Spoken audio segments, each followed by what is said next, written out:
So guys talk about depression all the time, and it hits you some days like it hits you like a freight train. Some days, like some days, you could be in the middle of doing anything you can imagine. Whether it be working on your car or eating or taking a shower, driving to work, and it just hits you like, you know what? I don't want to fucking do this shit anymore. I don't want to live this life. It'd be easier just to off myself and walk away from all the fucking horseshit of this life and everything that's going on in your life as far as bills, work, stress, girlfriend, husband, boyfriend, horseshit, and you're just sick of it. And you're like, you know what? I want to do it. I want to just off myself. I want to kill myself and let it all be over. And one thing that I've realized is death. Death is a lot easier than living because you already know how to live.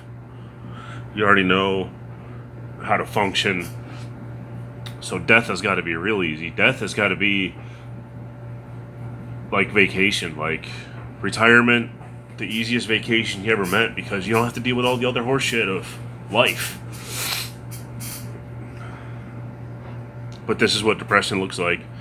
It's 6:45 on a Saturday night. I'm getting ready to go up to Fred and Chrissy's and have a few drinks and hang out. Hopefully play some cornhole, shoot the shit with some good people. All my best friends are gonna be there. But like I said, it's just some days it just hits you, and you don't know how to cope with it.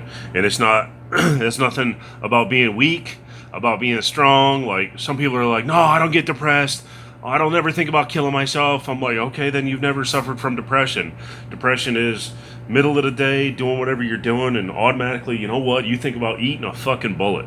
You think about just ending it all and being over with it all. And you're like, you don't care about the people in your life that you might hurt because you're dead or because you kill yourself. You're just so focused on relieving the stress that's in your life and the mental. It's like I can't even explain what depression is anymore. Like it's something that just eats at you and eats at you and eats at you, and you try to get help for it. And no, be honest with you, nobody gives a shit. And in my life, that is, everybody that pretends to be in your life, nobody gives a shit. Because if they did, they'd be harping me every day to get help for it. They all know I'm sick. They all know that's why I drink. Nobody talks about it, especially the guys at work. They're like, oh, if you need help at work, just give us a shout. There's EAP and there's plenty of programs out there. But the truth is, nobody cares. Nobody gives it. They say they do. They say, oh, yeah, if you need me, you call me or you email me or you text me and, I'll be right there. They don't give a fuck about you. New York State don't give a fuck about you. Nobody gives a fuck about you. You go home. Your old lady don't give a fuck about you. Your kids don't give a fuck about you. They give a fuck about what you can give them and provide for them. That's it. As long as you keep providing for them, they're good. As soon as you stop fucking providing for them, they're like, oh, what do I care? He's a fucking deadbeat dad. They don't give a fuck about you. They don't give a fuck about anybody else but themselves.